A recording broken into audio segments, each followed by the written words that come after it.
ओम शांति।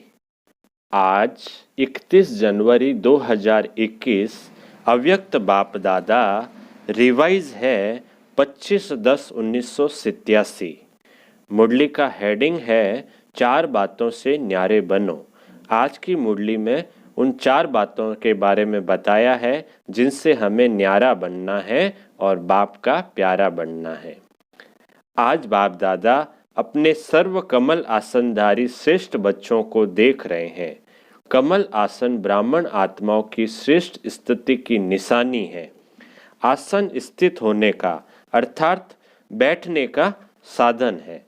ब्राह्मण आत्माएं कमल स्थिति में स्थित रहती है, इसलिए कमल आसनधारी कहलाती है। जैसे ब्राह्मण सो देवता बनते हो, ऐसे आसनधारी सो सिंहासनधारी बनते हैं। जितना समय बहुत काल व अल्पकाल समय आसनधारी अल्पकाल कमल आसनधारी बनते हैं, उतना ही बहुत काल या अल्पकाल राज्य सिंहासनधारी बनते हैं। कमल आसन विशेष ब्रह्मा बाप समान अति न्यारी और अति प्यारी स्थिति का सिंबल अर्थात चिन्ह है। आप ब्राह्मण बच्चे फॉलो फादर करने वाले हो, इसलिए बाप समान कमल आसनधारी हो। अति न्यारे की निशानी है, वह बाप और सर्व परिवार के अति प्यारे बनेंगे। न्यारापन अर्थात चारों ओर से न्यारा। पहला है अपने देह भान से न्यारा। जैसे साधारण दुनियावी आत्माओं को चलते फिरते हर कर्म करते स्वतः और सदा देह का भान रहता है, मेहनत नहीं करते कि मैं देह हूं, न चाहते भी सहज स्मृति रहती ही है। ऐसे कमल आसनधारी ब्राह्मण आत्माएं भी इस देह भान से स्वतः ही ऐसे न्यारे बने रहें जैसे अज्ञानी आत्मा अभिमान से न्यारे हैं। है ही आत्मा अभिमानी, शरीर का भान अपने तरफ आकर्षित न करे। जैसे ब्रह्मा बाप को देखा चलते फिरते फरिश्ता रूप व देवता रूप स्वतः स्मृति में रहा, ऐसे नेचुरल देही अभिमानी स्थिति सदा रहे। इसको कहते हैं देह भान से न्यारे। देह भान से न्यारा ही परमात्मा प्यारा बन जाता है। जो अपने देह भान से न्यारा होगा, बाबा कहते हैं वही परमात्मा का प्यारा बनेगा। दूसरा है इस देह के जो सर्व संबंध है, दृष्टि से, वृत्ति से, कृति से, उन सब से न्यारा। देह का संबंध देखते हुए भी स्वतः ही आत्मिक देही संबंध स्मृति में रहे। इसलिए दीपावली के बाद भैया दूज मनाया ना, जब चमकता हुआ सितारा व जगमगाता अविनाशी दीपक बन जाते हो, तो भाई भाई का संबंध हो जाता है। आत्मा के नाते भाई भाई का संबंध और साकार ब्रह्मावंशी ब्राह्मण बनने के नाते से बहन भाई का श्रेष्ठ शुद्ध संबंध स्वतः ही स्मृति में रहता है। तो न्यारापन अर्थात देह और देह के संबंध से न्यारा। तीसरा है देह के विनाशी पदार्थों में भी न्यारापन। अगर कोई पदार्थ किसी भी कर्मेंद्रिय को विचलित करता है अर्थात आसक्ति भाव उत्पन्न होता है, तो वह न्यारापन नहीं रहता। संबंध से न्यारा फिर भी सहज हो जाते, लेकिन सर्व पदार्थों की आसक्ति से न्यारा अनासक्त बनने से रॉयल रोग की आसक्ति रह जाती है। सुनाया था ना कि आसक्ति का स्पष्ट रूप इच्छा है। इसी इच्छा का सूक्ष्म महीन रूप है अच्छा लगना। इच्छा नहीं है लेकिन अच्छा लगता है। यह महीन रूप अच्छा के बदले इच्छा का रूप भी ले सकता है। तो इसकी अच्छी रीति चेकिंग करो कि यह पदार्थ अर्थात अल्पकाल सुख के साधन आकर्षित तो नहीं करते हैं। कोई भी साधन समय पर प्राप्त न हो तो सहज साधना अर्थात सहज योग की स्थिति डगमग तो नहीं होती है। कोई भी साधन के वश आदत से मजबूर तो नहीं होते, क्योंकि ये सर्व पदार्थ अर्थात साधन प्रकृति के साधन हैं। तो आप प्रकृति जीत अर्थात प्रकृति के आधार से न्यारे कमल आसनधारी ब्राह्मण हो। माया जीत के साथ साथ प्रकृति जीत भी बनते हो। जैसे ही माया जीत बनते हो तो माया बार बार भिन्न भिन्न रूपों में ट्रायल करती है कि मेरे साथी माया जीत बन रहे हैं, तो भिन्न भिन्न पेपर लेती है। प्रकृति का पेपर है साधनों द्वारा आप सभी को हलचल में लाना। जैसे पानी, अभी यह कोई बड़ा पेपर नहीं आया है, लेकिन पानी से बने हुए साधन, अग्नि द्वारा बने हुए साधन, ऐसे हर प्रकृति के तत्वों द्वारा बने हुए साधन मनुष्य आत्माओं के जीवन का अल्पकाल के सुख का आधार है। तो यह सब तत्व पेपर लेंगे। अभी तो सिर्फ पानी की कमी हुई है, लेकिन पानी द्वारा बने हुए पदार्थ जब प्राप्त नहीं होंगे तो असली पेपर उस समय होगा। यह प्रकृति द्वारा पेपर भी समय प्रमाण आने ही है। इसलिए देह के पदार्थों की आसक्ति व आधार से भी निराधार अनासक्त होना है। अभी तो सब साधन अच्छी तरह से प्राप्त है, कोई कभी नहीं है, लेकिन साधनों के होते साधनों को प्रयोग में लाते योग की स्थिति डगमग न हो। इसको कहते हैं न्यारा। है ही कुछ नहीं तो न्यारा नहीं कहेंगे। होते हुए निमित्त मात्र अनासक्त रूप से प्रयोग करना, इच्छा व अच्छा होने के कारण नहीं यूज करना, यह चेकिंग जरूर करो। जहां इच्छा होगी फिर भल कितनी भी मेहनत करेंगे, लेकिन इच्छा अच्छा बनने नहीं देगी।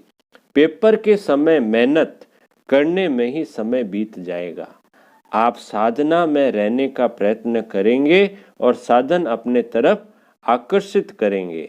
आप युद्ध कर, मेहनत कर साधनों की आकर्षण को मिटाने का प्रयत्न करते रहेंगे तो युद्ध की कसम कस में ही पेपर का समय बीत जाएगा। रिजल्ट क्या होगी?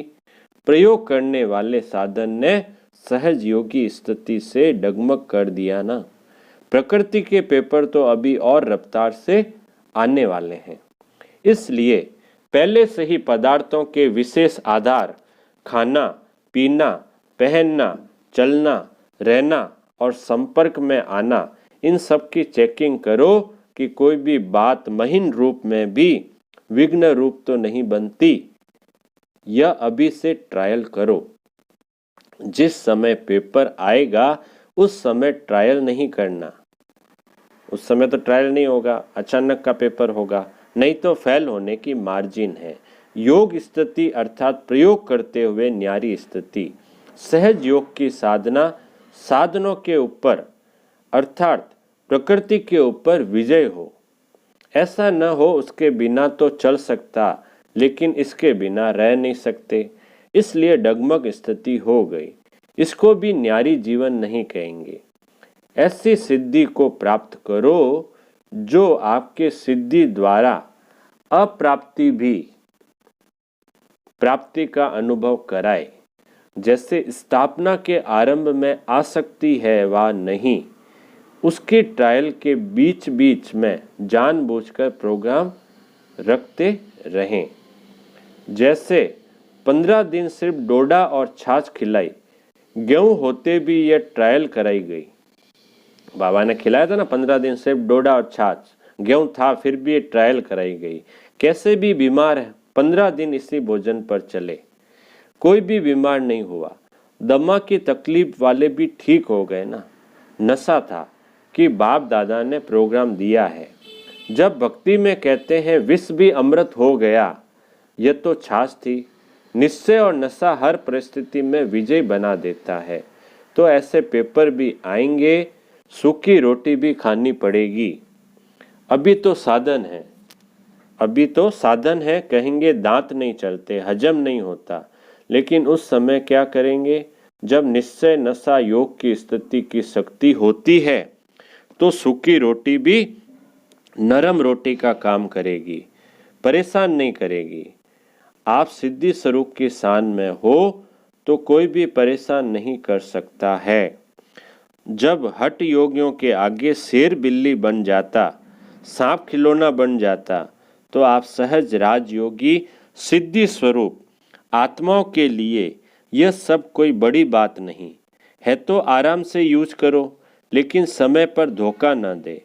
यह चेक करो परिस्थिति स्थिति को नीचे न ले आए। देह के संबंध से न्यारा होना सहज है, लेकिन देह के पदार्थों से न्यारा होना, इसमें बहुत अच्छा अटेंशन अर्थात ध्यान चाहिए। चौथा, पुराने स्वभाव संस्कार से न्यारा बनना है। पुरानी देह के स्वभाव और संस्कार भी बहुत कड़े हैं। मायाजीत बनने में यह भी बड़ा विघ्न रूप बनते हैं।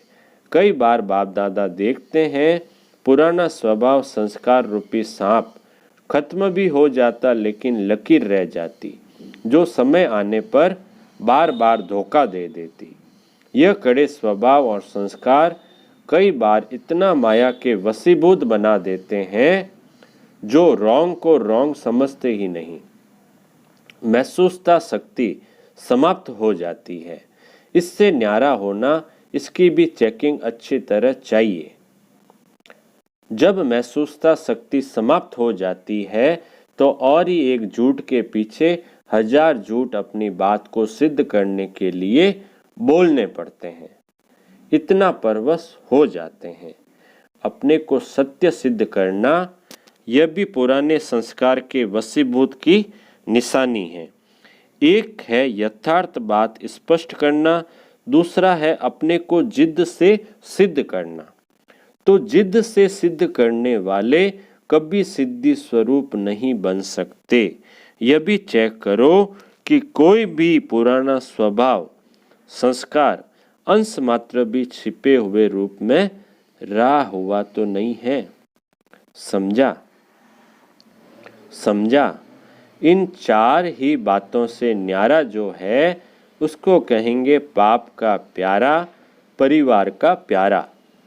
ऐसे कमल आसनधारी बने हो, इसी को ही कहेंगे फॉलो फादर।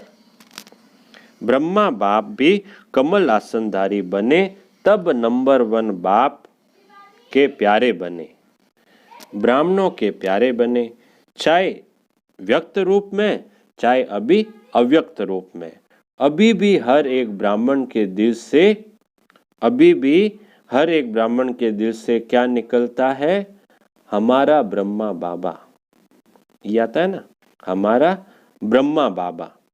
यह नहीं अनुभव करते कि हमने तो साकार में देखा नहीं, लेकिन नैनों से नहीं देखा, दिल से देखा, बुद्धि के दिव्य नेत्रों द्वारा देखा, अनुभव किया। इसलिए हर ब्राह्मण दिल से कहता मेरा ब्रह्मा बाबा। यह हम प्यारेपन की निशानी है। चारों ओर के न्यारेपन ने विश्व का प्यारा बना दिया। तो ऐसे ही चारों ओर के न्यारे और सर्व के प्यारे बनो। समझा?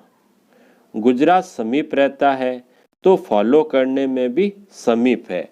स्थान और स्थिति दोनों में समीप बनना, यही विशेषता है। बाप दादा तो सदा बच्चों को देख हर्षित होते हैं।